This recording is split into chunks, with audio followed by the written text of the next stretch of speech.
Hi guys, welcome back from a breakout room. Some interesting chat happening there. Everyone's having competitions. Who's got the biggest imposter syndrome there is? So there's a big punch-ups happening in the back. I want to share my screen with you because we are here as part of the Agile20 Reflect Festival. Let me see if I can share my right screen. How's that look? Is that working well? Yeah, I can see it. Excellent, excellent, excellent. Okay, yeah, so welcome to the Scottish BAME Career Progression group. We are part of the Agile20 Reflect Festival. As you can see, a bunch of fantastic sponsors at the top. It says here over 600 events worldwide in Feb 21.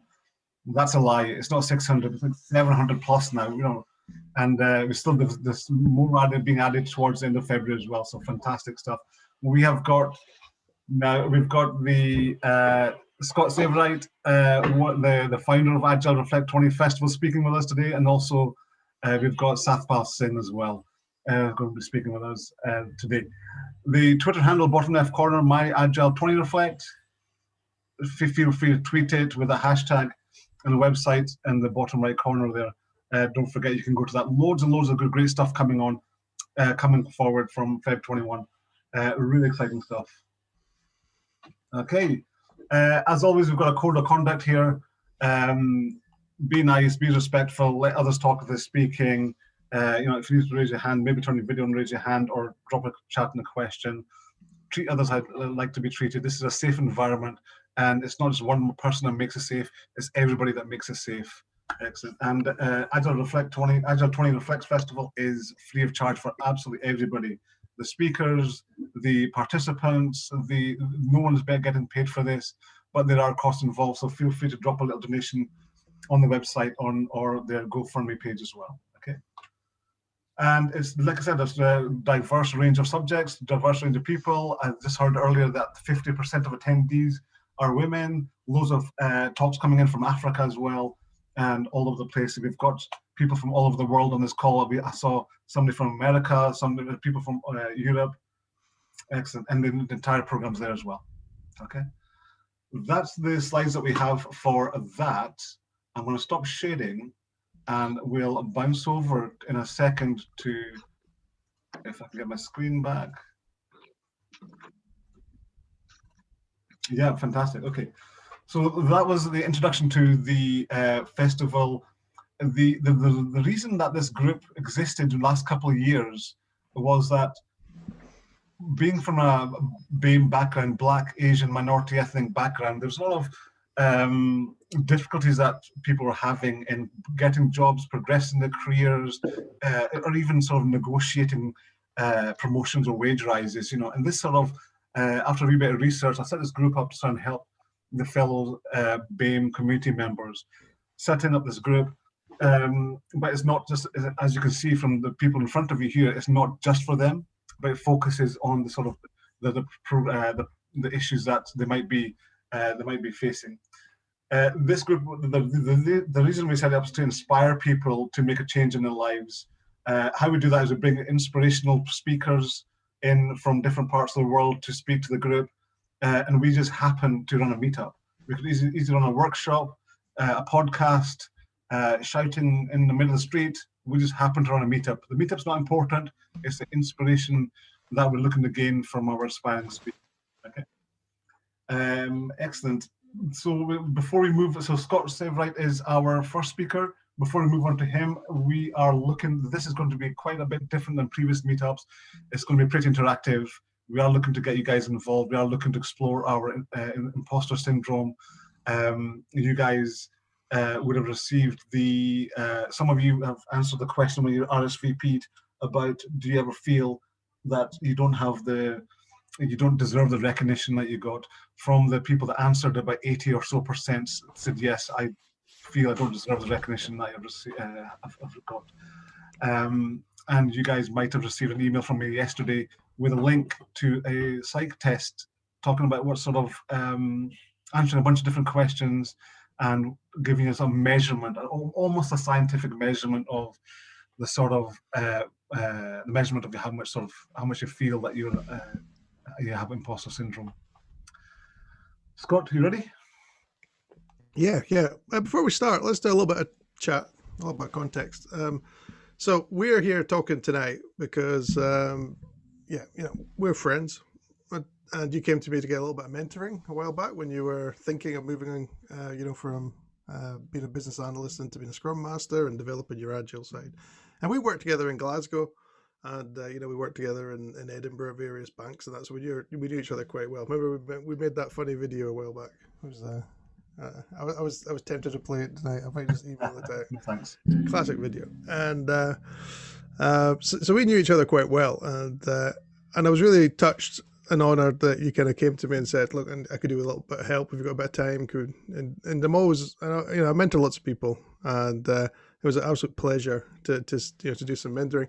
Also a pleasure to see you come into the meetup communities and then to start your own meetup. So very proud of you for what you do, and what you do for the community and how you help people. I've listened to your radio, your radio interviews and everything else. And you've got a real heart for helping people, and I just love that. And I think we should all give Ish a round of applause for setting this space up. I think it's amazing. So turn your mics on and let's give Ish a round of applause.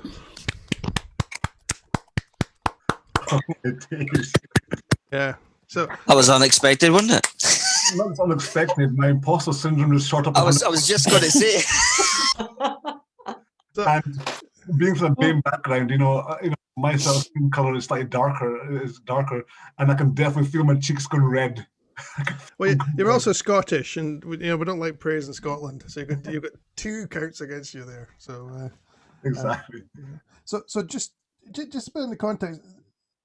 You came to me and talked, and when we talked, I look for patterns. I'm dyslexic, so I look for patterns of what people say, and I immediately turned around and went, well, actually, what did you tell me? What were you feeling?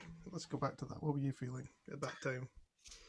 When we spoke about this event, or when I was going towards the Scrum Master thing? The Scrum Master thing. When I said you should be a Scrum Master, you said no, I couldn't be a Scrum Master and then you started giving me reasons why you couldn't. That's exactly right, Scott. I remember you said to me, "Oh, you could be a Scrum Master," and I was getting a little bit of praise from here and there. I was sort of linking it to luck, right place, right time, that kind of thing. And Scott, you said to me, "You could be a Scrum Master," and I gave you like a massive long list of reasons about why I couldn't be a Scrum Master. And for the people who are not aware, Scrum Master is it's not a project manager, but it's like a project manager in the Agile world. And I said, well, I'm not technical enough. I haven't done programming. I don't know what DevOps mean. I don't know what a branch does. I don't know what master does. Blah blah blah blah blah blah blah blah blah. But somebody else said something. Yeah, it was funny. I remember it was just a reaction. It's just a natural reaction. All these reasons why you couldn't do it. What are you doing? What are you doing now? I'm a Scrum Master now, Scott. Hey. I've been Scrum Mastering for a little while now. Thanks, guys. I'm going red now, by the way. I've been Scrum Mastering, contracting Scrum Mastering for a little while now, and also coaching the team in Scrum. And my sort of background is business analysis. And I used to run businesses for other people and sort of helping them with that. And I'm getting good feedback. I think I can do better than Scott. I think deep down, I think I can do better. Okay. So at that time I said to you, that's imposter syndrome. It's a really fancy term. It's a bit complicated. Go and Google it. I think I said go and Google it because I think we were just, we were down in the main hall area in RBS, and we didn't have any access. So I said, go back to your desk and Google it. And then you came back and said, yeah, that does sound like me. So I'd promised you to do a talk, and when this festival came along, I really wanted to do that talk with you. This is the first thing that I put in the calendar for the festival. Yeah, it's the first thing that I put in. Sath had one before me. Sath did talk to some of the great leaders, but this was the one I wanted to talk at first, and this is my most important talk. And it's most important talk for a couple of reasons, because I love the community and love what you're doing. The next thing I'm going to do is I'm going to share my screen. Thank goodness for that. Okay, but one But one of the things I want to do just on the festival a little bit is I want to show you the organization, and this was really important. This is what comes to, imposter syndrome, right? If you look at society, if you look at roles, if you look at jobs and that, and you don't see people like you, then you think, well, that's not for me. So with the trustees, one of the things we definitely did was would look for inclusion. We built it in. And some of the biggest inclusions in the IT industry are women and people of color. And, we've got people from all around the world. We've got Russians, we've got Africans. There's my daughter. There's one of my best friends, Sath. There's Jerome. So as you look at that, you can see yourself. So you look at those trustees and you think that looks like the world I live in. The other thing that Sath really helped me with this one, because in setting up the festival, this is the biggest agile thing that's ever been set up, and we set it up in months. We haven't had years to do this. But the next thing is the patrons. So we specifically didn't go to all the people that started the industry. We look around just now to look at patrons from around the world, and again we wanted patrons that look like the world. A little bit harder to do because some of these guys have been in this for 30, 40 years. But there's Sally. Sally's a Muslim, does a lot of work in Africa, and lived in Edinburgh for a long time, which we kind of found out in our kind of interview. There's April Jefferson from the USA. Again, probably didn't do so well in diversity. There's Ashat. But we try to get a good mixture. We try to get a good mixture between people. So people would see our patrons and think, wow, they can be a patron. I can be there. And people wanted to see, and people can see the trustees and think, wow, I can see myself there. So this was always built in the DNA, and this talk was always going to be part of that. And what I'm going to do now is share my slide on imposter syndrome. So Zoom always puts everyone's pictures in the wrong place. So let's have a go. And I hit the wrong button, sorry. Oh, we don't want that. Bye-bye. Okay. Right, so imposters like us, with the Scottish BAME group, and again we were thinking of a title for this, and Ish and Sath and I always have a great laugh, and one of the things that we worked out is we all have imposter syndrome, and everything I'm going to tell you tonight comes from comes from inside me. It really comes from a very personal place. And again, we wanted to think about, well, I'm 52 now, so when I was 20 I had this, and at 20 I had no context and no coping mechanism, just like Ish. I'd never heard of this before. So this is really when Sath and Ish and I talk, this is our really talk to our younger selves about, we wished we knew some of this before. So as you probably noticed, I'm not a person of color, but I've got dyslexia, and dyslexia kind of keeps me kind of different. So when I was at school, I really struggled to read. When I'm in the workplace, especially when you're doing like things like sales bids and that, and they're expecting you to write, presentations and tenders and things, and then they're coming back with spelling errors and things, and it's a really horrible thing. It's a really shameful thing, and it's always made me feel different.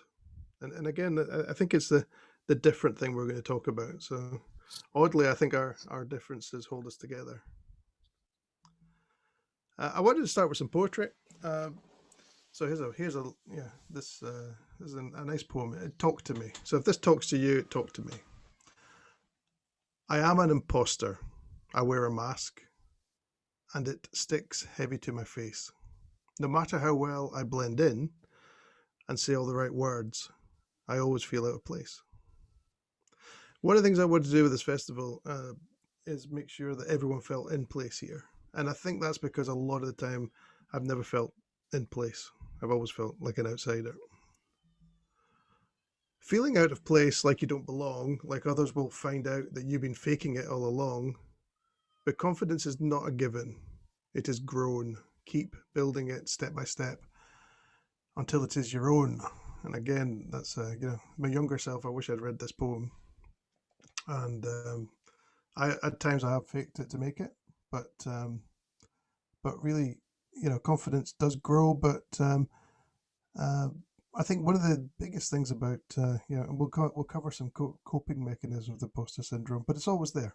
It's never anything I'm going to kind of suddenly wake up one morning and not have it. It starts in your youth and is there a long time.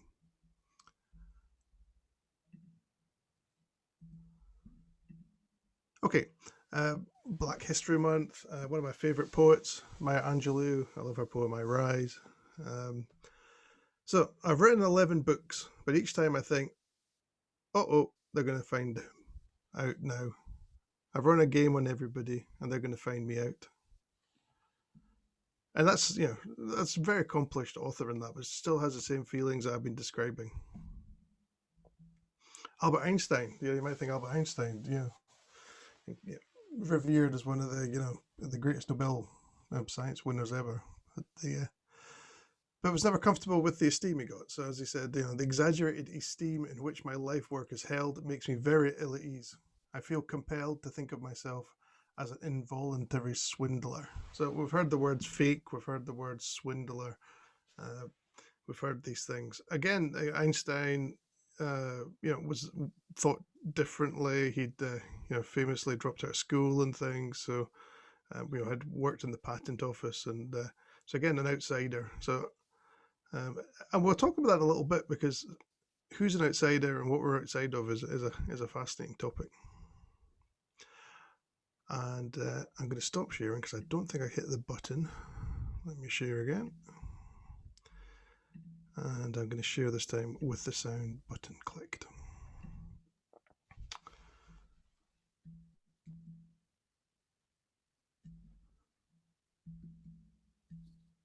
I'm not sure where my slides are going now. Did I close them? No, there they are. Okay, I want to show you a little video, because it's a video in two parts. We'll play the first part because I think this explains it really well. It's one of the best things I've ever seen explaining imposter syndrome. Even after writing 11 books and winning several prestigious awards, Maya Angelou couldn't escape the nagging doubt that she hadn't really earned her accomplishments. Albert Einstein experienced something similar. He described himself as an involuntary swindler whose work didn't deserve as much attention as it had received. Accomplishments at the level of Angelou's or Einstein's are rare, but their feeling of fraudulence is extremely common. Why can't so many of us shake feelings that we haven't earned our accomplishments, or that our ideas and skills aren't worthy of others' attention? Psychologist Pauline Rose Clance was the first to study this unwarranted sense of insecurity. In her work as a therapist, she noticed many of her undergraduate patients shared a concern. Though they had high grades, they didn't believe they deserved their spots at the university. Some even believed their acceptance had been an admissions error. While Clance knew these fears were unfounded, she could also remember feeling the exact same way in graduate school. She and her patients experienced something that goes by a number of names: imposter phenomenon, imposter experience, and imposter syndrome. Together with colleague Suzanne Imes, Clance first studied impostorism in female college students and faculty. Their work established pervasive feelings of fraudulence in this group. Since that first study, the same thing has been established across gender, race, age, and a huge range of occupations, though it may be more prevalent and disproportionately affect the experiences of underrepresented or disadvantaged groups. To call it a syndrome is to downplay how universal it is. It's not a disease or an abnormality, and it isn't necessarily tied to depression, anxiety, or self-esteem. Where do these feelings of fraudulence come from? People who are highly skilled or accomplished tend to think others are just as skilled. This can spiral into feelings that they don't deserve accolades and opportunities over other people. And as Angelou and Einstein experienced, there's often no threshold of accomplishment that puts these feelings to rest. Feelings of impostorism aren't restricted to highly skilled individuals either.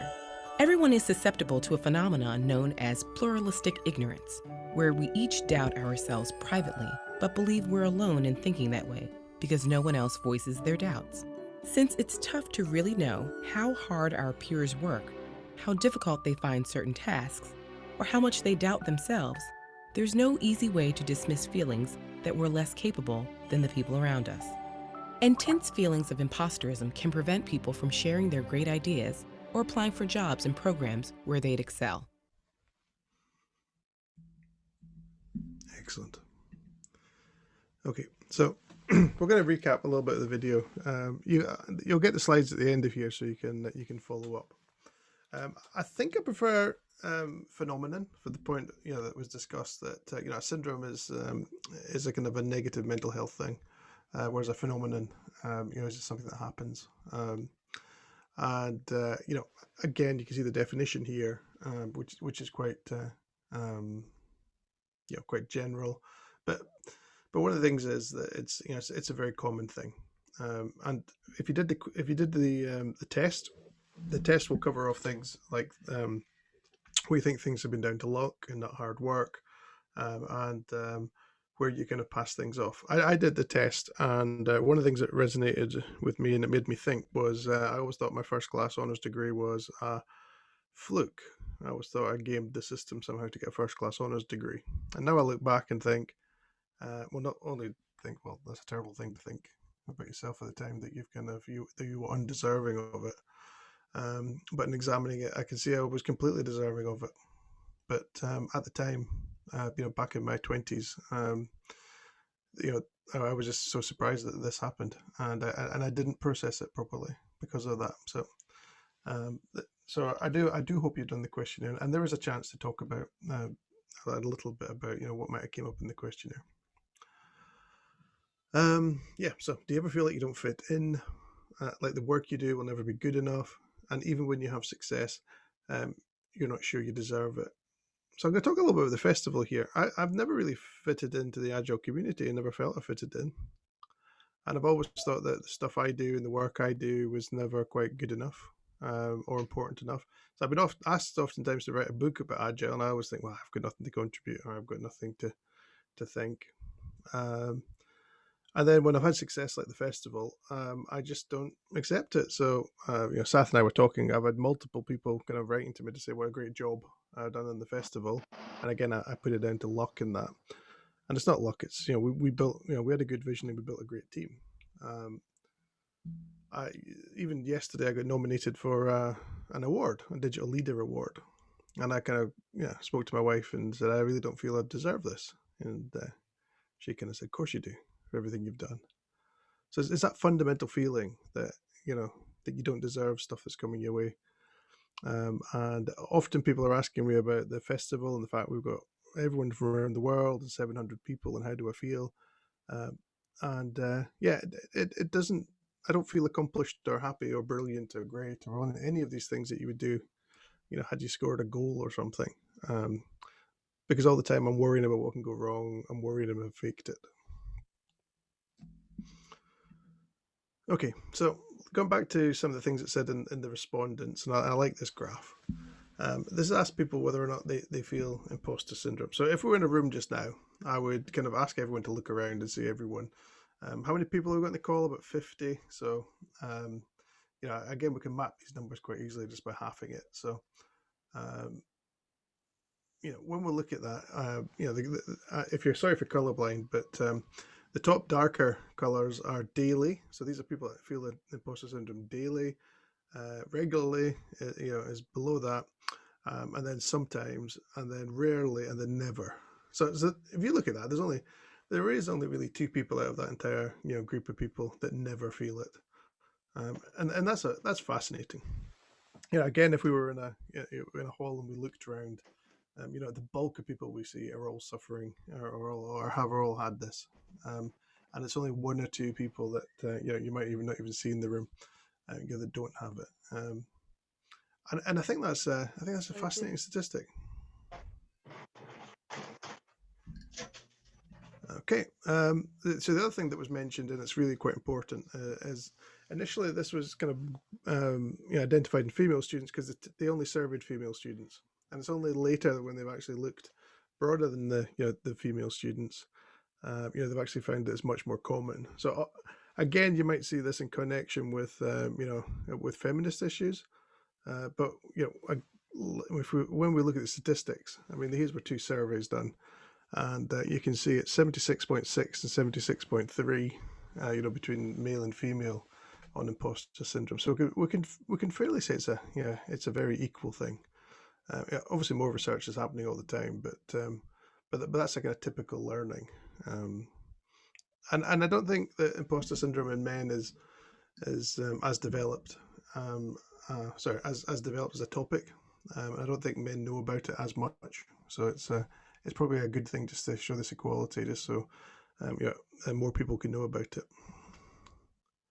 And again, we talked about the syndrome. Again, I think phenomenon is probably a better term. But when we were naming the event, we called it syndrome, just in case people are probably more familiar with that title. And we wanted a little bit of recognition to get people into to discuss things and help. I love this picture. It's got everyone in their individual internal dialogue, all saying, all these people really seem to have it together, and I still have no idea what's going on. So if you feel like that, just take heed that everyone on this call is probably feeling like that, bar one person, if the other statistics are in place. And I love this diagram as well. And if you look, there's a large circle there, and there's a smaller circle. And the smaller circle is what you think you know and what others know. And again, this was my thought when I was thinking about work, thinking about IT, thinking about I guess the agile market as well. If you ask me, this is what I think I know. But in reality, I actually know quite a lot of different things. I know DevOps, I know Lean, I know Agile, I know Lean manufacturing. I know lots of things. So what I know is kind of the center of that daisy there on the right, and other people will know other things. But again, possibly that there's less of an intersection there. Possibly less of a need to know that. But it's not one big circle and one small circle. It's all, everyone's got their own circle. So don't do yourself down as to what you know. You know much more than you think. Again, the title speaks, speaks for itself. And I love this quote. This comes from Jolie Doggett. For people of color, imposter syndrome isn't just an imaginary voice in our heads. We receive almost daily messages from society that we don't truly belong. So again, I can only empathize with that, and if it's a trigger, and if this does make situations worse, I think we need a little bit more kind of research into it as well, just to get the message out.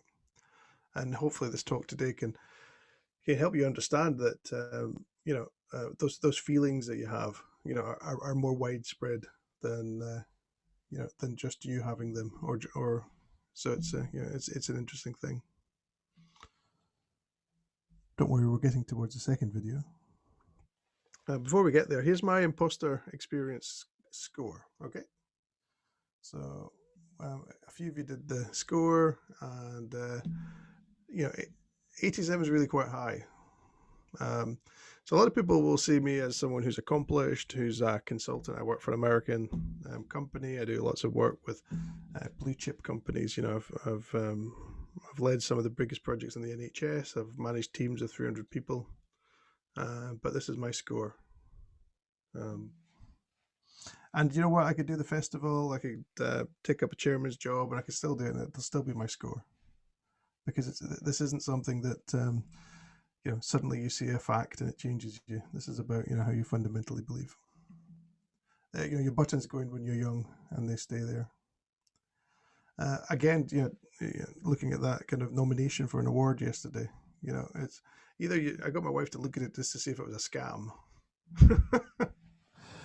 So if you do win an award, it's either because it was extremely easy to win, or it wasn't a proper award. And that's how I thought about my first class honours degree. When I left university, I got offered 7 jobs. I shrugged that off. That's been nothing to do with me or my abilities. Okay, so we've got the second video now. Okay, and this is a little bit about what you can do about it, and we're going to talk a little bit more about that, and I'll share my coping mechanisms with you. But this is the second half of the video that we saw earlier. Oops, that didn't work.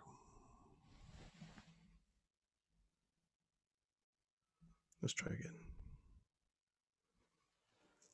At least so far, the most surefire way to combat imposter syndrome is to talk about it.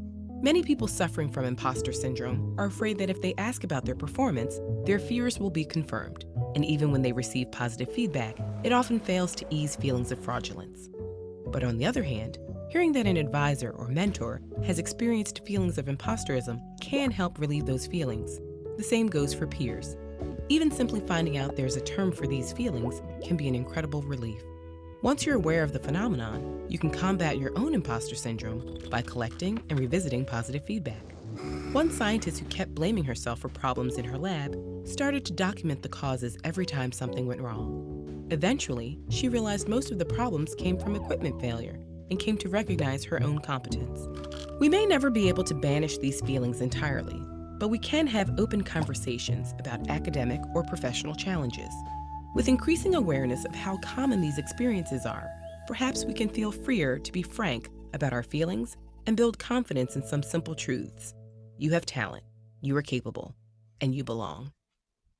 Everyone can use a little extra kick of confidence sometimes. Find out some tips and tricks for Right. Okay, let's go back to presenting, and there's someone else coming in. Okay. All right, so again, that little clip there is just is just showing you what you can do. So as a mentor with imposter syndrome, I'm here for Ish and others to say, I know what you're going through. I've got it. It's normal.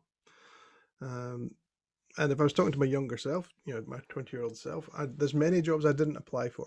There's many positions I didn't go for because my imposter syndrome held me back. So I would, take a deep breath. I would caution myself and say, look, even if you don't think you can get that role, that might just be the voice in your head, and it might not be reality. And the only way to experiment and test that is for you to apply, and for you to do things, and for you to go for it. Meditating helps as well, because you can get out of that kind of little mental thing. And the other thing you can do is have great friends like Ish and Sath, and you can run situations by them. This has happened. What do you think? This job's here. What do you think? One of the jobs I got, one of my friends wrote the CV for me, and she just said, "Your CV's terrible. It doesn't describe the Scott I know," and she just wrote the CV, and I got the job. So again, use your network. Understand at times you'll probably feel more imposter syndrome than others. So at those times, especially when you're tired, especially if something's just gone wrong, because if something goes wrong, that confirms every single imposter theory you've had in the entire universe. So if you do suffer, like this, and if you do have that internal dialogue, anytime you go wrong, you are going to be your own worst critic. It's going to be fascinating. And the other thing is focus on your strengths and know your abilities. And one of the things, the way I do that is very simple. As I use, if anyone knows the kind of managing for happiness, they've got the Kudos Cards. So I like to get, and wherever I work, wherever we do, I like to get Kudos Cards going.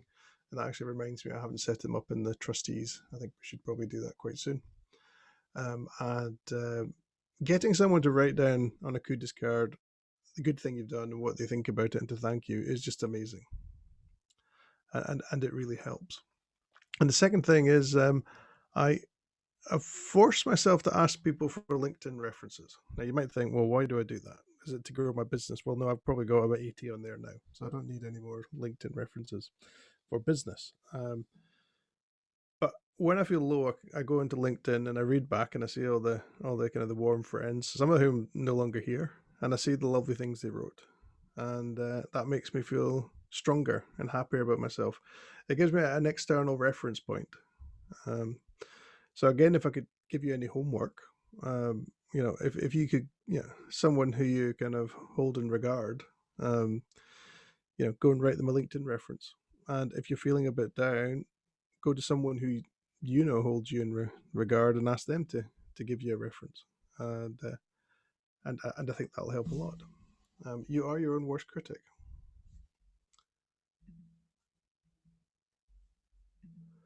Okay, I'm going to end on this one. It's from Ricky Gervais. The best advice that I've received is that no one else knows what they're doing either. And again, that just because we see people's facades. Facebook's terrible for this. You see these wonderful lives of everyone. I make a point of writing down the negative things that happen in my life in Facebook, and I'll get 50 people writing, "Oh, that's terrible, that's terrible, that's terrible," and it's just because people don't often put the whole selves into Facebook. They've got this facade. So part of what you need to do to overcome this as well is kind of pull that facade down. So yeah, that's I hope you've got a basic understanding of imposter syndrome. I hope I've managed to share my inner dialogue a little bit, and if it's resonated, that's great, and if it doesn't resonated, that's also perfectly fine. And I'm going to hand back to Ish now, and I just really want to kind of thank Ish and thank Sath for being my friends and for giving me this opportunity to talk tonight, which has been really special for me. Thank you.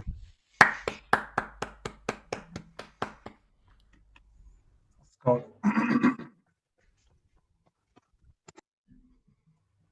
Yes, Scott. That was really, really, really fantastic. The stories that you and I shared, the friendships, the ups and downs. I'm not talking about personal stuff. I'm talking about business, personal, emotional, societies type stuff. We had deep conversations in some bits and pieces. Thank you so much for starting a festival. Thank you so much for bringing everybody together. Thank you so much in having people that look like me and my wife and my kids and my cousins and my aunties on your trustees, on your board. It's a massive deal. It makes a massive difference. So, and I remember you speaking about that. I remember you speaking about it a few months back, 6 months ago, whenever we started this. That it's hugely appreciated. Thanks so much for coming in. And Scott, you're a pal as well, mate. You're a friend as well. All right. Okay. Excellent, guys. What do you guys fancy? Shall we do a quick Q&A with Scott, or we could go to a break? Shall we do Q&A first? Let's keep the energy going a wee bit, right? Any questions coming in from Scott at all? Bounce them over to me verbally or in the chat. We've had some comments, so while you guys have a think about questions, we had thank you, Scott. Great presentation. That's fab, Scott. Thank you. Great presentation. One from the heart, yeah, and absolutely. So Jim's says one from the heart there as well. Any questions for anybody?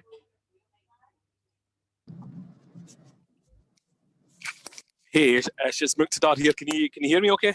Hey, Mookie, good to hear you, buddy. Yeah, fire on, buddy. Scott, that was a fantastic presentation, and mate, I'm going to say you have got a wonderful voice. I think you should be doing one of those unabridged books. Scott, one of the things I'm going to say, and this might be, I'd love to get your take on it. I think everybody goes through the imposter syndrome. I mean, through my career, I worked for Accenture. Through my career, at times I see it as a benefit as opposed to something that you should embrace. My imposter syndrome, when I've taken on a new project, people around me, I think actually they're better than me, or they're, am I the right person to be here? But what it does in me is it's kind of driving a behaviour where it keeps me on my toes. It makes me work harder, and it was quite interesting that some of the people that you have shared the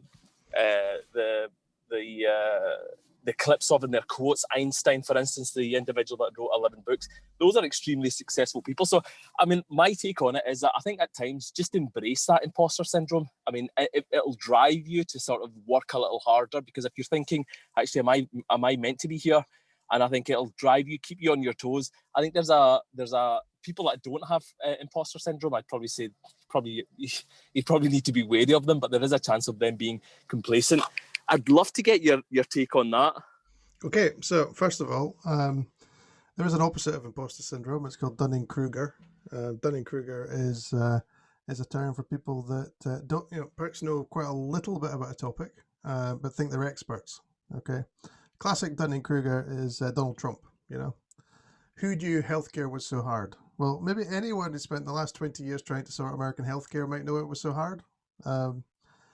Sath runs a great group called the Future of Work, and there's a topic in there that was put in last year, which Sath will probably talk about. But it's about in business we tend to reward confidence over competence. Okay, so what I would say is I know what you're tapping into with that bit, that it keeps you, that feeling of humility, that feeling of not being so good keeps you grounded and keeps you working hard. So I completely understand that, and I understand it as well. But it's that feeling that it's only you that's having it. So if you're in a team of 8 people and you feel it's only you that's got that, and you're not realizing that the whole eight people have got that, that's not so great. I remember saying to a group of coaches once when I was driving them to Edinburgh Airport on a Friday night when they were heading back, I only like people with imposter syndrome. So if you look at my friends and all my friends, and there's a reason for that, because they all ask checking questions, they all ask for feedback. They're not. I'm going to use a term because it comes from a book. There's a book called the No Asshole Rule, which is don't employ assholes in your organization.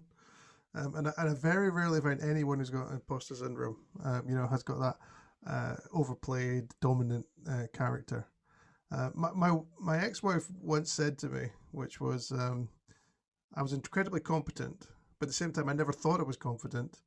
And that mixture made me a really nice person to work with. And if I was incredibly competent and I thought I was amazingly competent, I'd have probably, my personality would have been a bit more brash. So did that touch into how you feel? So there is some value in it, but and definitely it's better than being the other way. No, I think it did. I mean, your Donald Trump example was actually quite a good one. I mean, that's a really good one. But I think that it's a case of just getting that balance right, so it doesn't actually doesn't harm you the type of work you're doing, and you actually don't just get buried under it. But it's, on the other hand, it's just actually using that and embracing it and saying, okay, do you know what? I just need to kind of up my game at times. But no, I did. Thank you. Yeah, I did mentor a Muslim woman from Bolton, and she was working in Deloitte's, and I'd working under the partner at Deloitte's, and kind of felt really out of place there, and felt that it was harder for her. And then I told her to go and have a discussion with everyone else then, and everyone was feeling that it was hard being in this particular division. Everyone was struggling in Deloitte's, to try and get ahead. So again, I think it's removing the isolation helps, and well done for you for working for Accenture and doing these wonderful things. Another great role model for other people on the call. Thanks, Scott. Cheers, Mookie. Thanks for the question, buddy. It's a very good question. And I promise I'll return your call, mate. And I've been chock-a-block recently. We've got another question in from Jim. Jim, do you want to ask a question, or shall I read it out for you? Sure. It's just you ask away. Okay. Hi, Jim.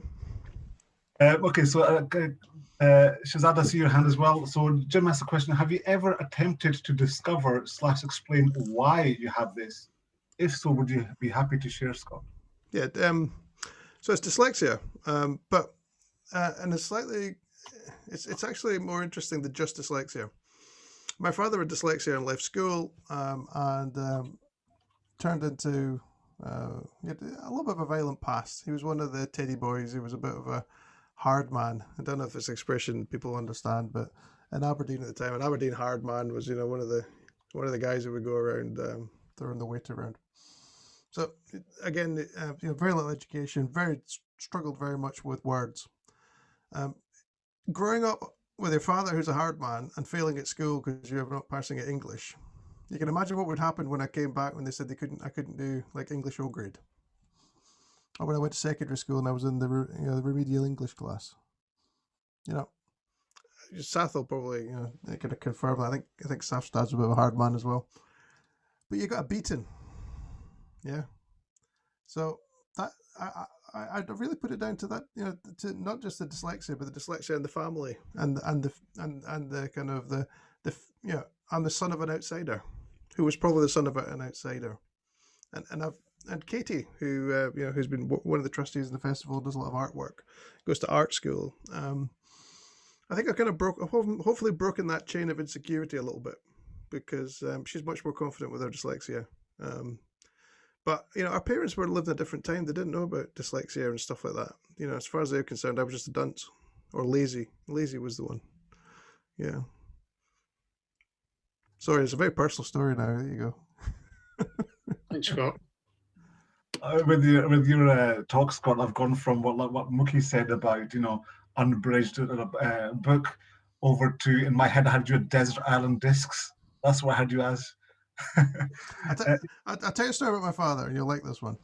When I got engaged the first time, we went out for a meal, and my father was very quiet, and my mother was very quiet, and it was a very small restaurant, and like the kind of the country house hotel things with like 4 tables, and when my father went to the toilet, my mum leaned over and said, see the person over there? I said, yeah. So he was the boxing champion for Scotland, and your father knocked his front teeth out because he looked at my breasts. So that was the kind of situation my father, never be the son of a hard man. It's not fun. Right. Cheers, Scott. I'm not sure about your job at Audible anymore. I'm not taking your references. Shazad, Assalamu alaikum, Shazad, how are you? Yeah, all good, all good. We had a question, point, comment? Well, it's not so much a question, Scott. I know that we've crossed paths at NHS and in the bank and bits and pieces like that. It's more I was going to share a little bit of experience from my side. Very much imposter syndrome. Our parents culturally in the Asian syndrome tell us, in the Asian culture, tell us to keep your head down. You don't answer your teacher back. You do as you're told.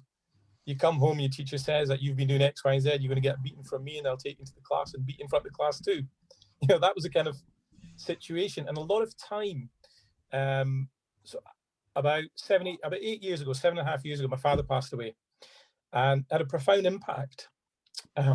So basically, when I came into work, I was kind of looking at this and going, right, in my view, great man, done a lot, but I believe he had imposter syndrome as well. In society, he was regarded and difficult, but at his funeral, at day's notice, there was over 1,500 people turned up at his funeral from around the UK at 1 day's notice. Amazing.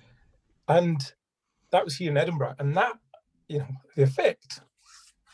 Sorry, but at that point, I took on myself that I will try and help others. But the first thing that I realized that I had to do was try and do it for myself.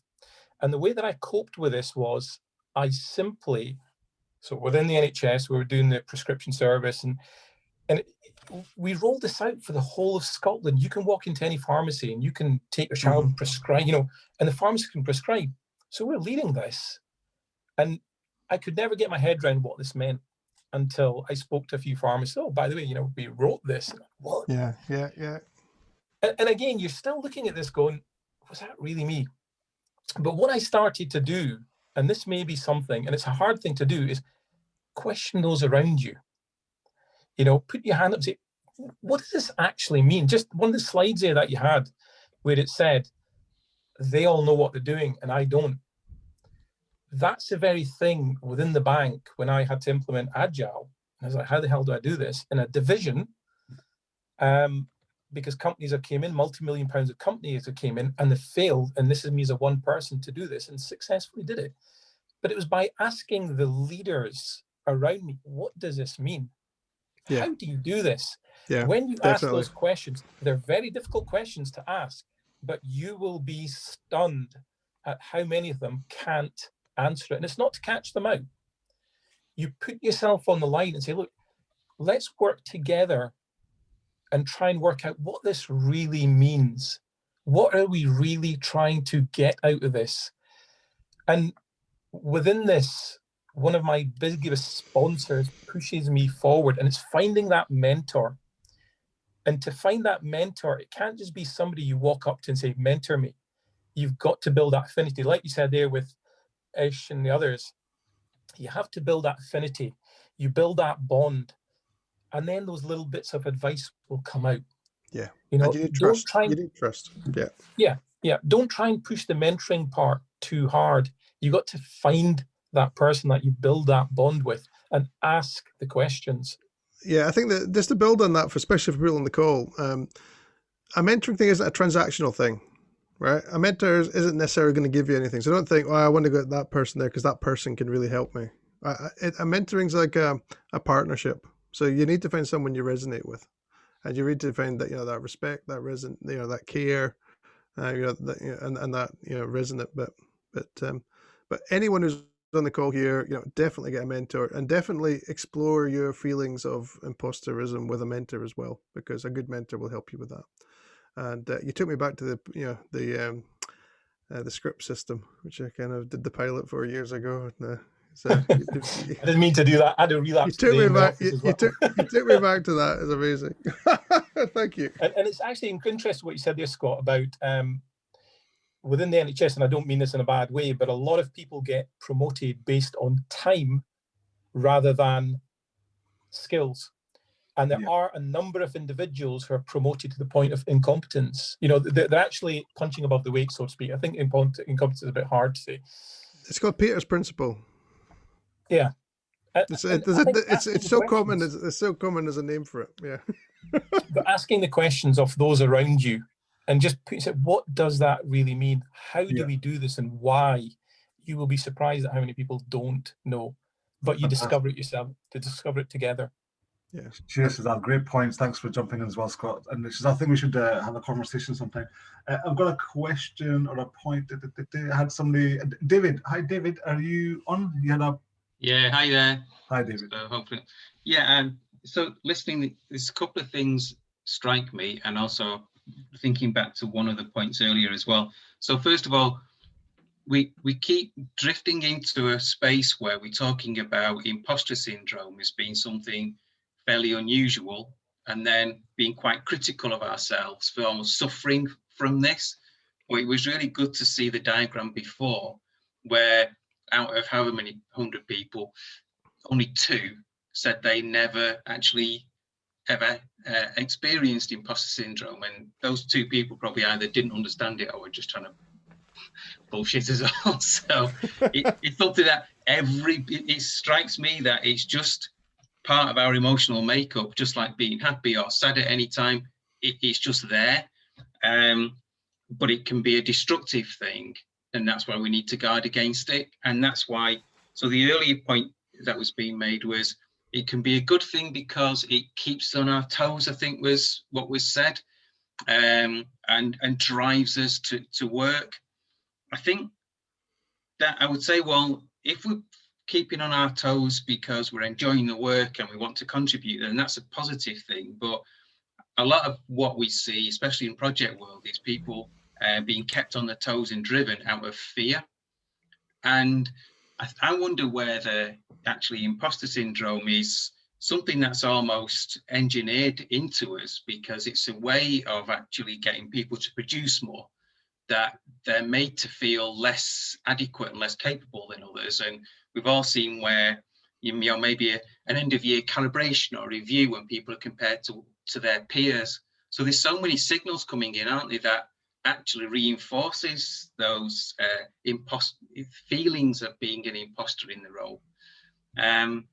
So yeah, I think, so my takeaway is that we shouldn't beat ourselves up for, having these feelings, but then, as Shazza has said just then, looking at what the techniques are to guard against that and to build up our resilience against it.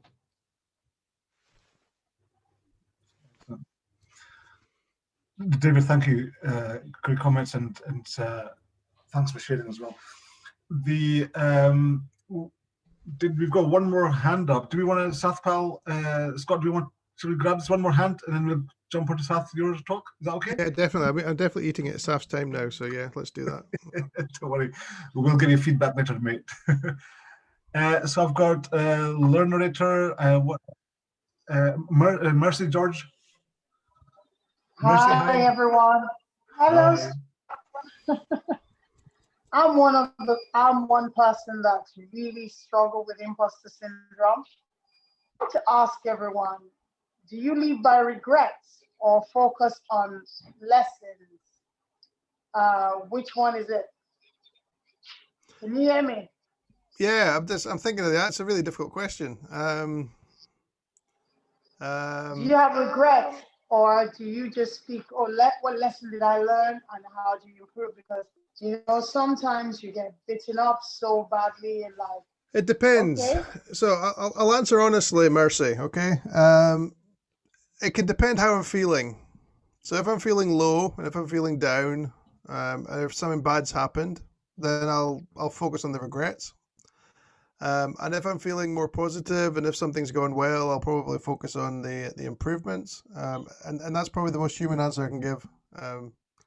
I do think this entire phenomenon is very much related to just your emotional cycle. So that's why for myself, I don't drink anymore. I get lots of sleep. I build R&R into my day because I don't want to get into that cycle, where these symptoms are exacerbated. So rest, care for yourself, really important things, and that will shift your mental attitude. Cheers, Scott. Thanks, Mercy. Sathpal. Sorry, just reaching for my mute button. I've got one slide. It's not a slide, it's just a visual I'm going to use. So for those of you who don't know me, I'm Sathpal Singh. Everybody calls me Sath. Amazing actually to listen to all those personal accounts and people's personal experiences. It really is fantastic. And Scott will tell you these are always some of my favourite sessions.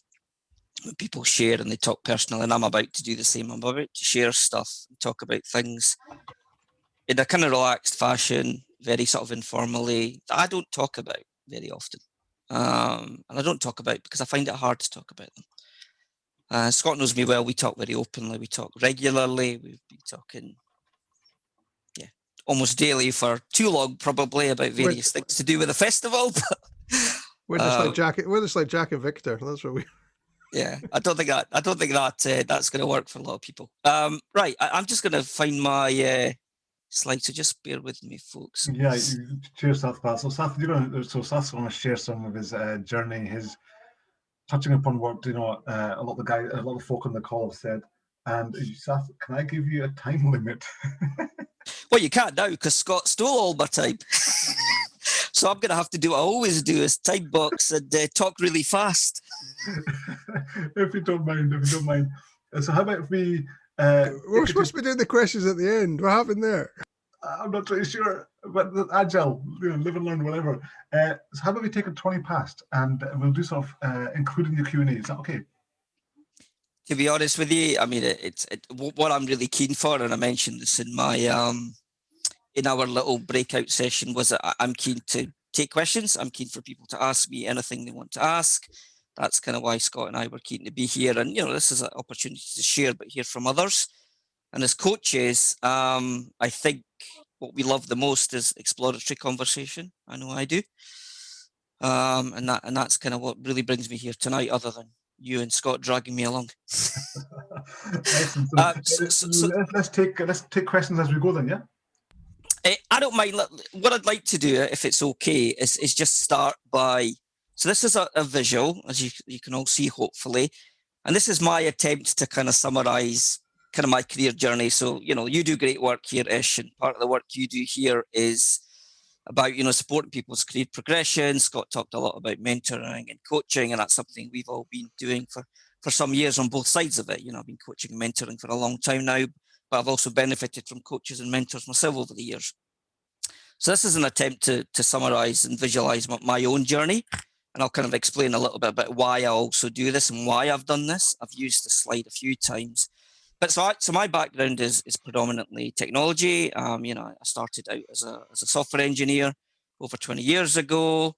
I've basically had various roles in sort of hands-on roles as writing code as an engineer, but then kind of moved into sort of people management roles, leadership roles, and I've kind of been doing that for the last 15 years or so. But really very early on, I kind of realized that I preferred to interact with people than I did to sit basically and be head nose in the code. And I think that's really kind of where a lot of the other things I've gone on to do have kind of manifested themselves. It's all about people for me, and communication and interaction and effective collaboration. So I've split it two ways deliberately, because there's a formal side to what we all do, and there's a kind of informal side. And it's quite important, I thought, to just touch on that in a group like this. I know it's a fairly wide demographic. But alongside the sort of technical stuff, I've kind of been active in a number of professional bodies. So if you're not involved in a professional body, I would definitely encourage you to kind of get involved in one which supports your industry. So, if you're well, there, I'm a technology professional. I was a big chunk of my life. The BCS, if you don't know, are the British Computer Society, and they're the industry body for IT. They've been around for 60 odd years. I think Craig's on the call. He and I both sit on the BCS Agile committee is one of the things I'm involved in. But these things kind of support your journey, and through those groups and networks, you can find mentors, and you can support others. So it's something I've done. In fact, I had the very unexpected pleasure of bumping into Ashish, who was, I don't know if he's still on the call, he was in my breakout, and I recognised the face, but I couldn't quite place him. And it turned out I did his chartered IT practitioner assessment some years ago.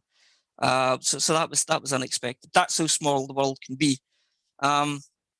And I guess alongside that, much like Scott, Agile's always kind of featured for me.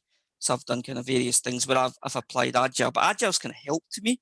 And I'll kind of come back to that, because I think a lot of things that we're all interested in is how do we kind of manage that imposter syndrome that we kind of live with. And as Scott said earlier, it's something we live with. It's not something that goes away, and it manifests itself very differently for all of us. So that's kind of some of my formal stuff. I won't go into much more, and I guess I should probably mention the Chartered Management Institute. So again, I've spent a lot of time trying to learn more about how to do management leadership properly, and I'm an active supporter of the Chartered Management Institute. And as of late 2019, would it be? Is that right? Yeah, I joined the Scotland board. So I sit on the CMI Scotland board. So that's the formal stuff. Informally, which actually, to be honest, is a lot of the stuff that I enjoy, like, immensely, much like Scott and much like others. And a lot of that is about, like, giving and exploring, and having the opportunity to do wonderful things like what many of us have tried to do on Agile20Reflect, which you can see there in the top corner. So, as Scott mentioned earlier, I'm the organizer of Future Work Scotland. I recognise a number of faces, people who've joined many of our sessions, and that gives me great joy to do that. But doing a lot of these things also is a challenge, because I do suffer from imposter syndrome. Scott talked about the test. I also did the test, and Scott will be pleased to know his imposter syndrome is greater than mine by a point. So I'm sitting at 86. I think you were 87, Scott. I thought that would make you laugh. So there you go. You can leave this session pleased with yourself. And there's various other things that I'm involved in. I'm active on social. I do a lot of visual, which is an example of this. But I guess Carl often uses the term polymath, so I'm kind of a polymath. But through that journey that I've been on, I've had a lot of struggles, a lot of challenges, and one of the challenges I've had is definitely imposter syndrome. And I think for me, just to explore a little bit around where I think it's come from, because I think that's quite interesting, and I think we've maybe not had a chance to do as much of that, because Scott spent a lot of time talking about the definition of it, some of the kind of theory of it, other famous people we know who suffered from it, which is always actually quite inspiring, really, is the fact that for me, it's actually, there's been different phases. So I'm the oldest of my siblings. So, again, we talked earlier about culture. So culturally, that created a lot of pressure for me. There was a lot of expectation. Failure wasn't something that was really easily accepted. And I think Agile has really helped with that, because we kind of embrace failure. We look to learn from it. That's not something that really existed for me psychologically in my childhood. And there was always pressure to do really well at school. Scott touched on that earlier. On my dad's side, there wasn't a lot of, formal education. And then, I left school and went on to university. And again, something I don't often talk about, I was actually the first person in the Edinburgh Sikh community to go to university. And I have trouble talking about that because actually it left me with a lot of imposter syndrome. How did I do this? It's a fluke. I don't really deserve this. And even when I was at university, I kind of really felt out of place. Like, I was at Edinburgh and there were a lot of great, really smart people. And I just often felt like I just wasn't smart enough. What was I doing here? I must have got into the back door or something. And I lived with that for many, many years, actually, long after uni, and then went into work and was an engineer for many years, as I mentioned. And the thing there as well was that I went into uni to study computer science, but I didn't actually have a lot of experience and knowledge of computers prior to that. I'm actually, as you can see there, my passion was art. So I kind of used to draw and paint a lot. And my parents were really sort of, they were very unkeen. I don't even know that's a word, unkeen. I've never used that before. They didn't really want me to go to art college. I wanted to go to art college. And they thought, well, how are you going to do that? How are you going to make a living? What does somebody do to go to art college? And that was my passion. I ended up in computing because that was going to be the future. Who knew? But I wasn't really comfortable programming. And then I did it for years. And often I used to beat myself up. I think the thing here is that we are too hard on ourselves. The challenge is that imposter syndrome is actually something that we internalize. It's an internal conflict. We're passing judgment upon ourselves. Nobody else is doing it. We think they are, but they're not. Scott and I have this conversation all the time, and that's really it. You've got to find the best ways to kind of cope with that because it is an inner dialogue. And one of the ways that I try to kind of cope with it is by visualizing. By chatting to my friends, being open. By being here tonight, one of the things we're all doing, which I think is testament to everybody on this call, is sharing and being open and breaking that silence. Scott did the same over the weekend when he ran this amazing session on dyslexia, and he talked about his personal experience of that. That's what we're also trying to do in the festival. It's surfacing these stories, sharing them, helping people realize that they're not alone. And I think for me, that also gives me great comfort. And I think the other thing is trying to find healthy responses to these things and failure. One of the other things I tend to do is I try to look at positives, which I think is really, really important. Actually, there's also, I don't know if any of you know the book Nonviolent Communication. So it's quite a famous book by a chap called Marshall Rosenberg. And it's an amazing read, actually. So if you're interested in improving your communication, I would definitely recommend it. But there's a chapter late on in that book where it actually talks about liberating ourselves. And I think that's what a lot of this sort of thing is all about. And it talks beautifully about cultural conditioning.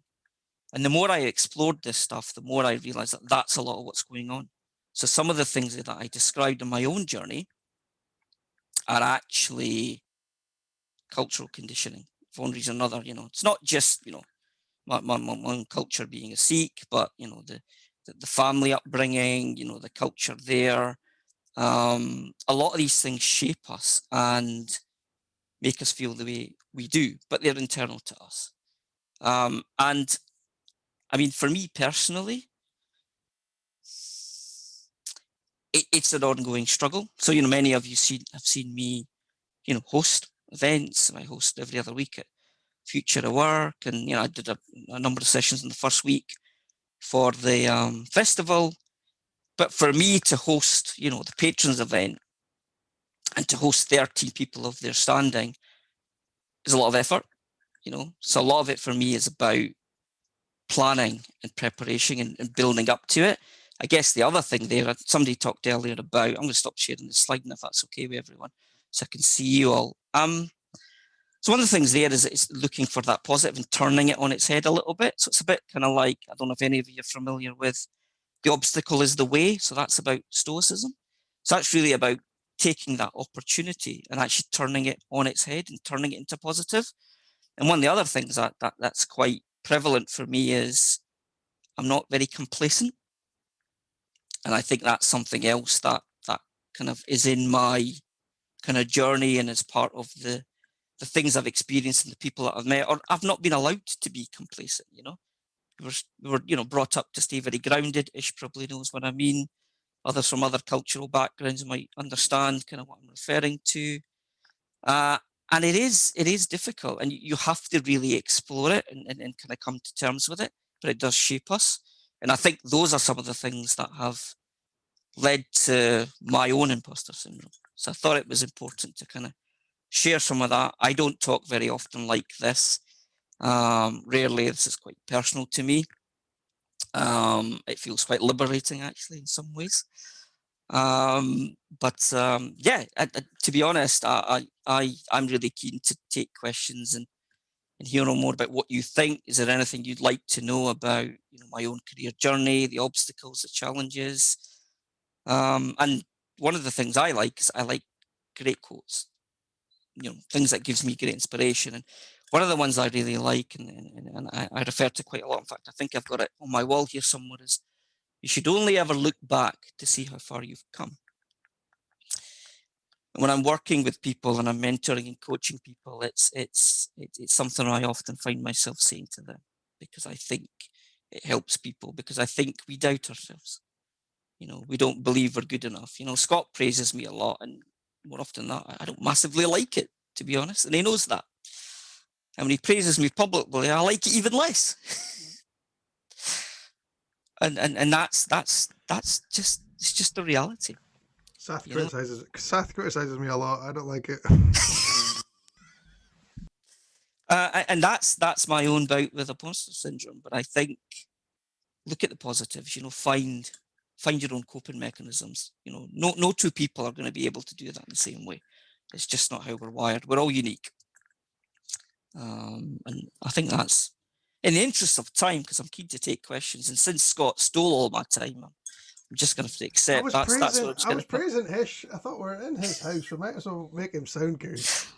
Absolutely, and a great job he does too. And that, you know, that was my short share. I could say more, but I'm keen to hear from yourselves. You know, your own reflections on what I've said. I just want to say, does it resonate? I just want to say something. So that patron interview, someone said, "Yeah, how did it feel?" Yeah, Sath and I, we talked about it beforehand, but I knew 100% that Sath was one of the few people on the planet that could do that, and I had complete confidence in him. And I don't have complete confidence in everybody. I don't have complete confidence in myself. But that was never in doubt. The outcomes were never in doubt. And this how highly I rate Sath. Amazing, absolutely amazing guy. Somebody's going to have to stop him talking quick. Somebody else ask a question. I'm here. Don't worry, I'm here. Save me, Ish. Save me. I've got a question for you, Sath, if I could. And actually, this is open to anybody. And it's just what you said there about, receiving praise. You don't like it. Can you put your finger on what it is you don't like about it? Great question. I don't think I can put my finger on. I think it's a cultural thing. So if I'm honest, I talk with my parents about it now, but I don't feel like I was massively praised as a kid. So I kind of almost wasn't used to it.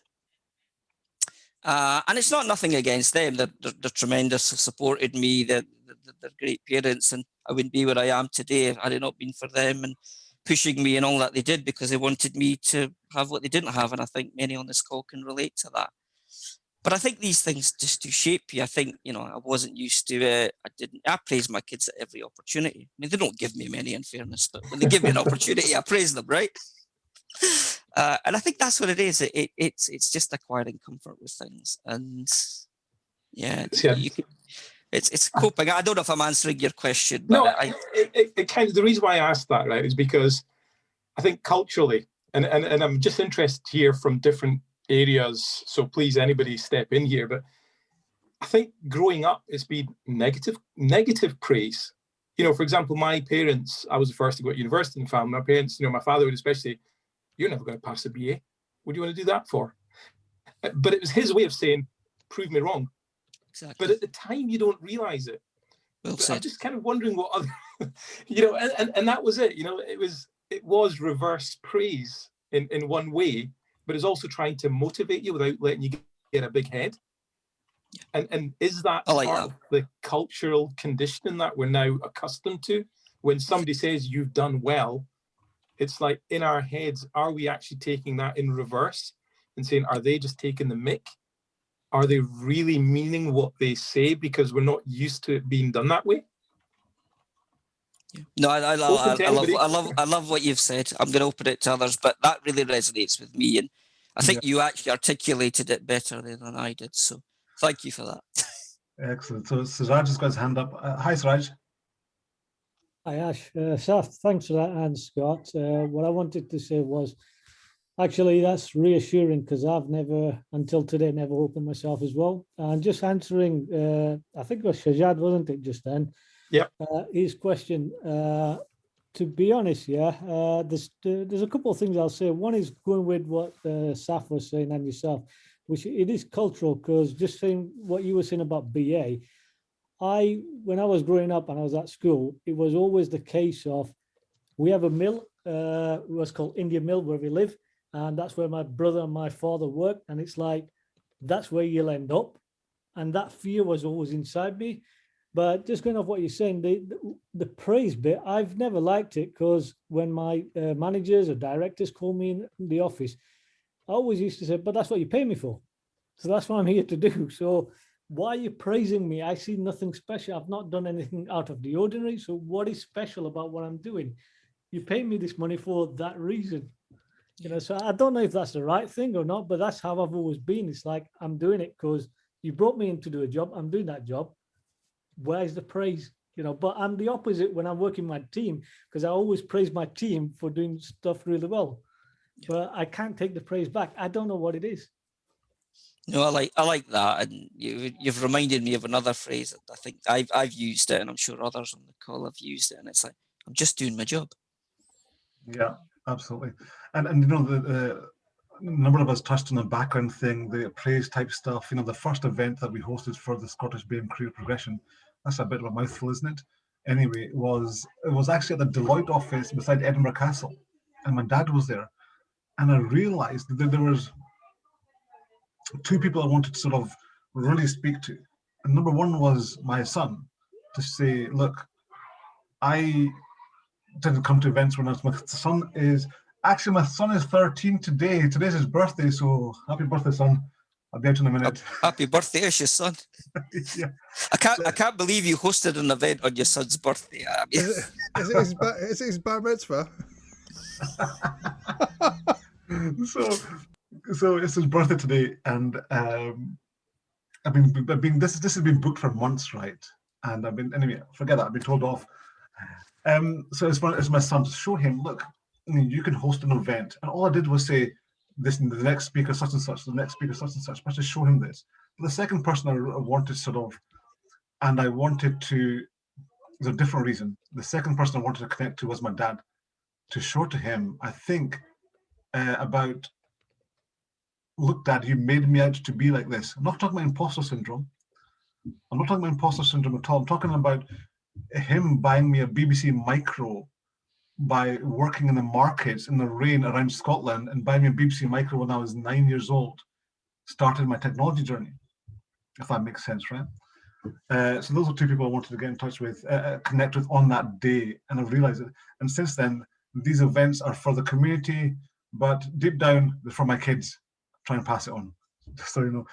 Any other questions? Do we have any questions at all? I'm looking at one person on my screen. Are you looking at me? I am looking at you, Lily. Hi, Lily. Hiya. So before you start, Lily and I worked a year or so back. Lovely girl. She came up from London to Edinburgh, and she for a trip, and then she fell in love with the city. She got a job. She's got an apartment, and she's got a little cat. Hi, Lily. What do you want to share? Do you have a question? I just want to say it's amazing hearing everyone's stories, and we did talk a lot about backgrounds and things that's happened to us, you know, in the past as a child as well.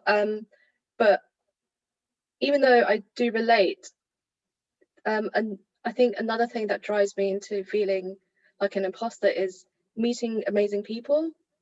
whether in your community or at work, and always, I guess, comparing yourself to them and thinking, oh wow, they've achieved a lot. And even when you yourself, I don't know, get that promotion, or you've, you know, passed that test, or, you know, you've got a raise, you feel like, oh, I'm not as good as everyone else, and you get that weird feeling. So especially with praise, you know, even if I did a good job for something, a presentation, and I get feedback from my manager or a group of directors, and they say, "Great job, Lily," and I go, "Oh, okay," and I try to run away and hide myself. So don't praise me. It's because I guess you're not used to it, and you feel like you don't deserve it.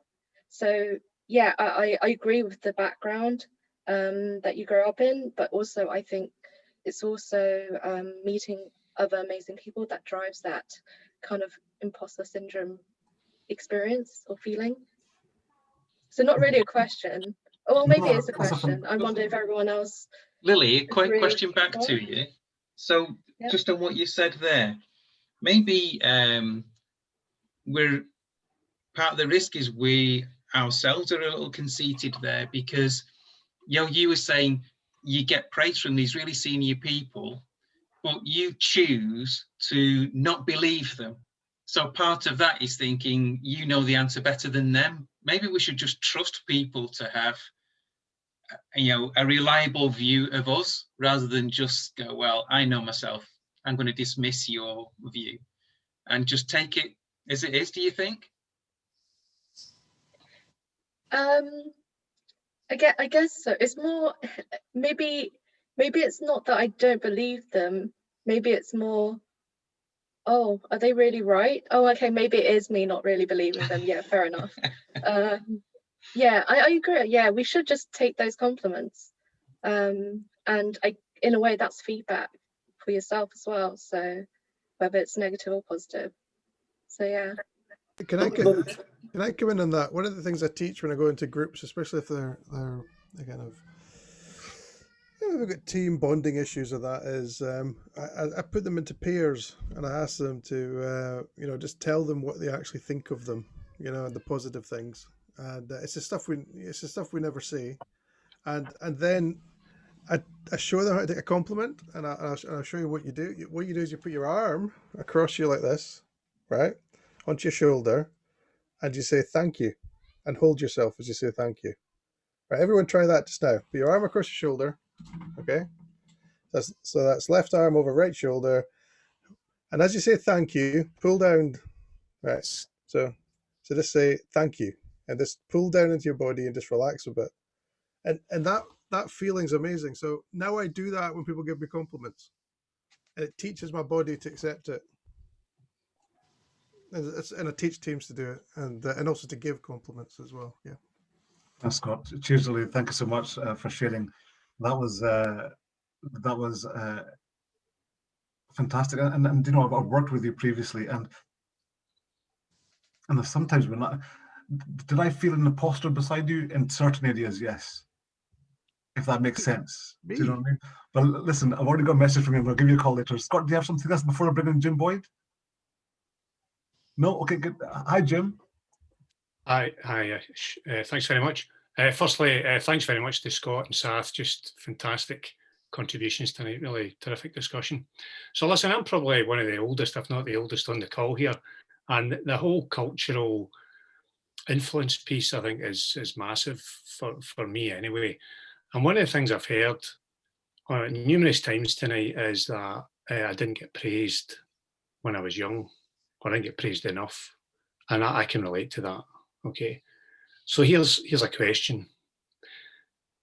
As the years have rolled forward, and the younger generations have experienced more praise perhaps than I did in my generation, how's that experiment going?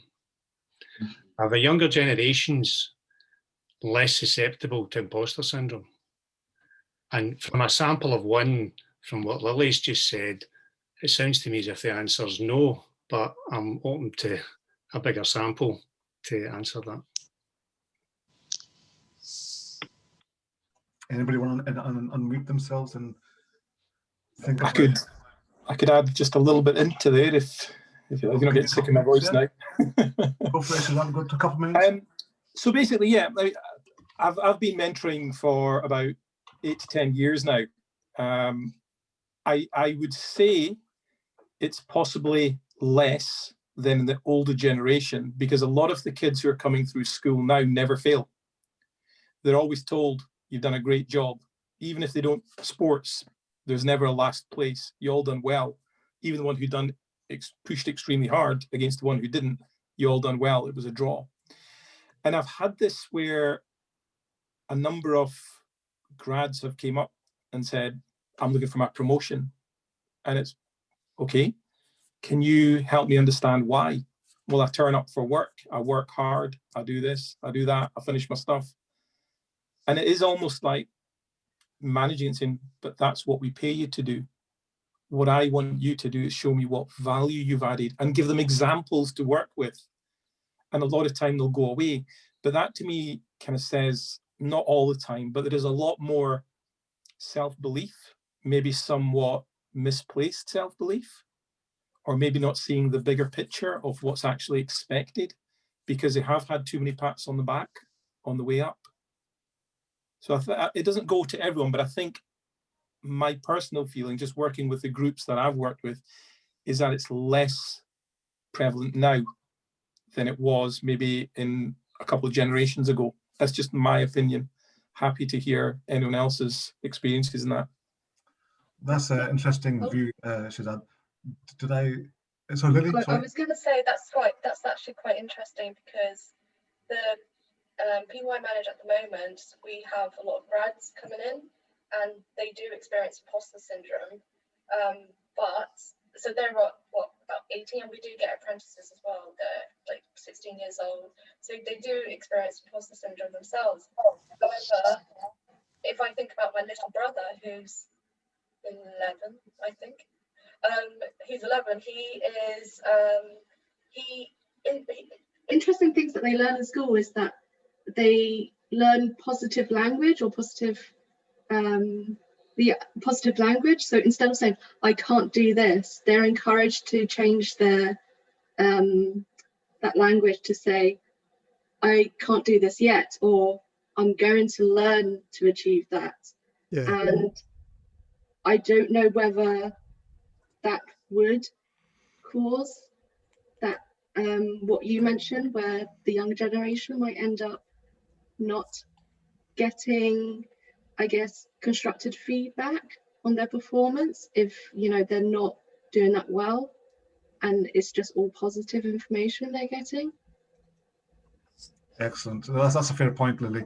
They need a dad like mine and a dad like me, I think. I'll sort them out. That's really interesting. Let's bring this to Raj.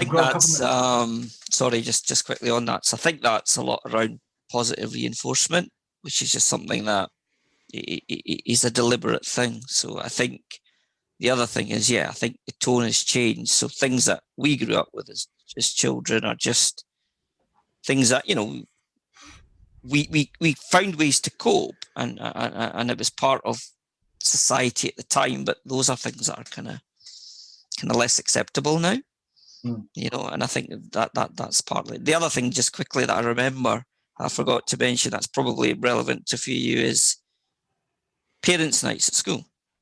So going along with your dad and sitting there, and like my dad would actually go out of his way to try to extract out of my teachers the stuff that wasn't good.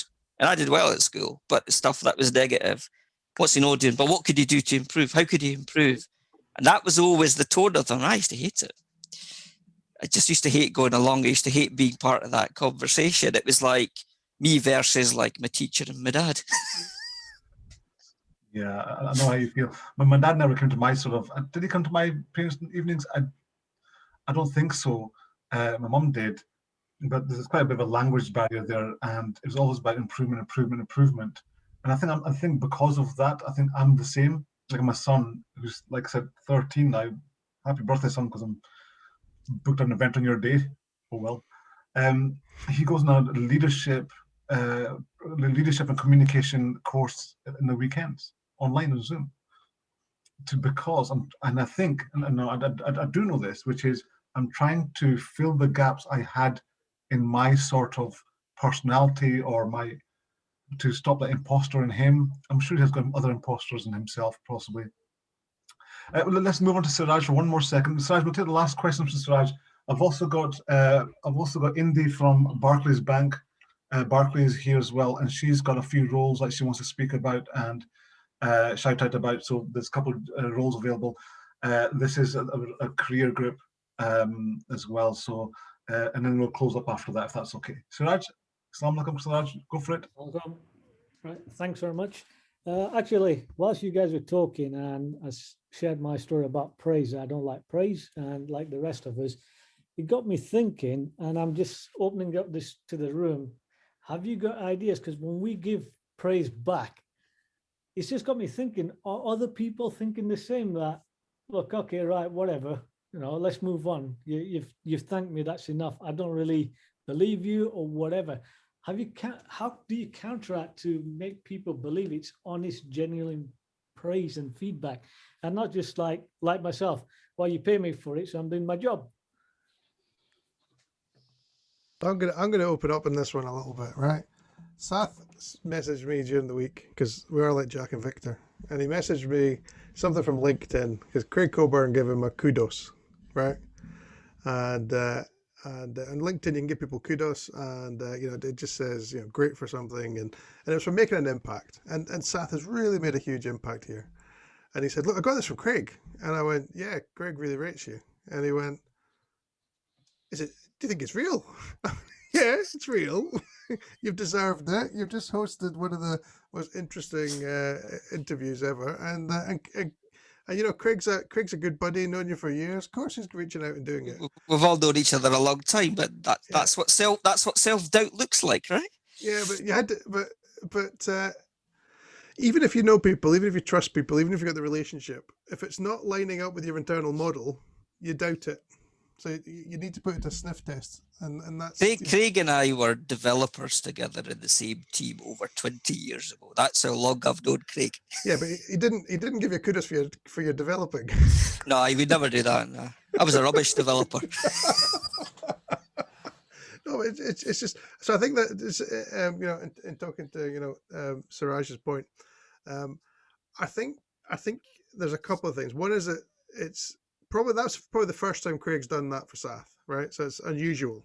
So, right, it's also not a normal relationship, because I know Craig and Sath, they've got a great relationship, but it isn't one that's kind of overtly praising, so I think that's an interesting thing.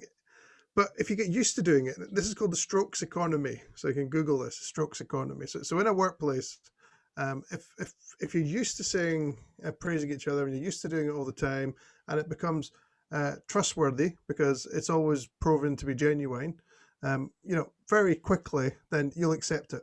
And it's only in those slightly different situations that you won't accept it because it's unusual and it's not passing your internal model test. I think that's what's happening, Siraj, to you. Thanks, mate. And you did a great job asking questions. Agreed. Yeah, absolutely.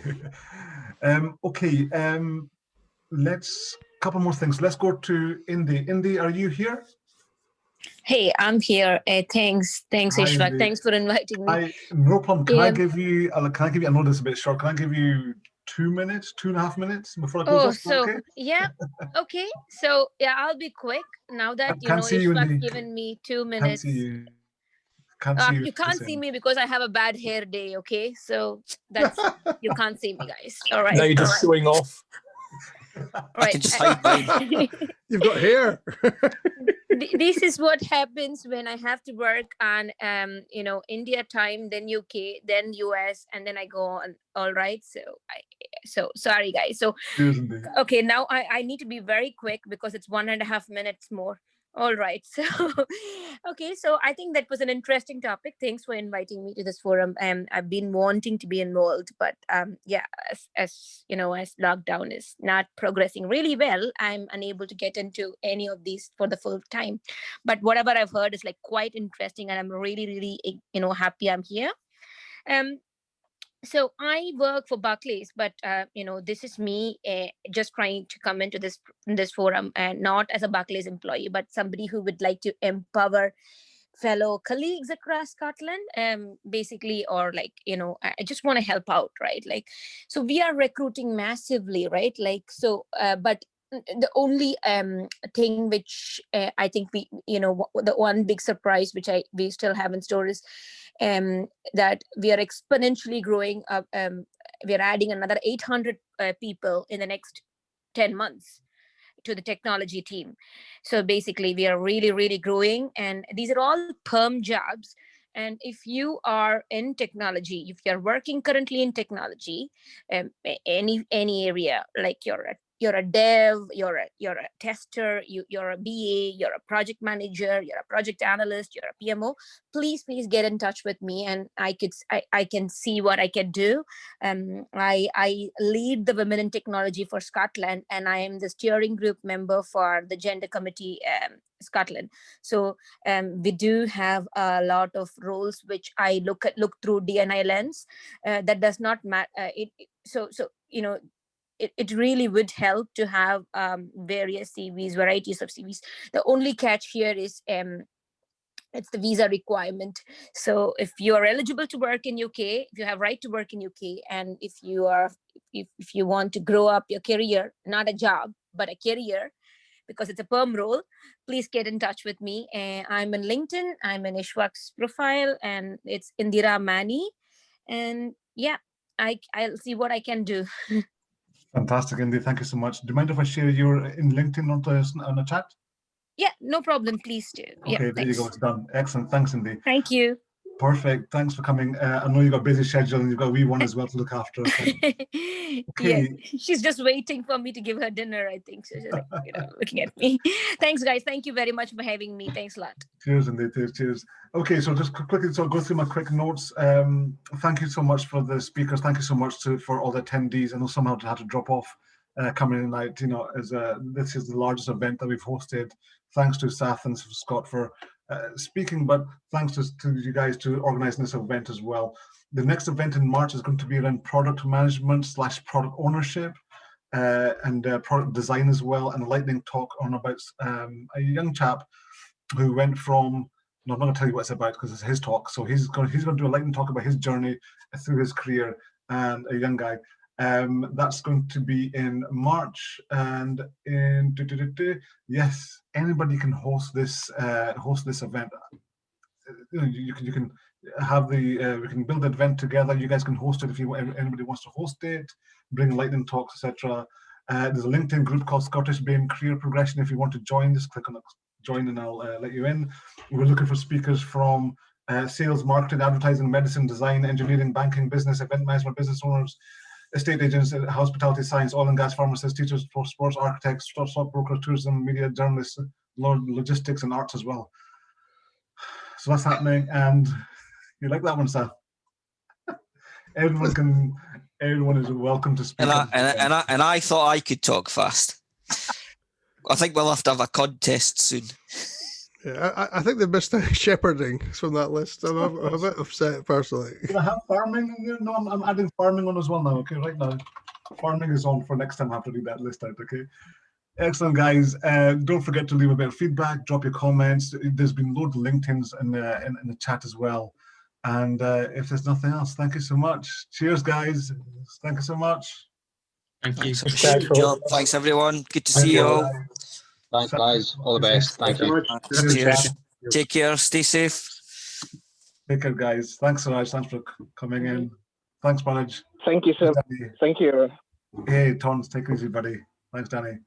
Alberto, sorry about the mix-up of the rooms, man. Glad you made it. Thanks a lot, mate. Simon, good seeing you. Saran, thank you so much. Danny, catching a bit. Adil, how did you like that, Adil? Was it okay? Was it okay? Are you still there, Adil? Hi, yeah, still here. No, it was really good, really informative. Excellent. It's always good. It's always interesting listening to other people's experiences. Fantastic. But listen, Scott, could you stop? I can stop recording, can't I? Where am I?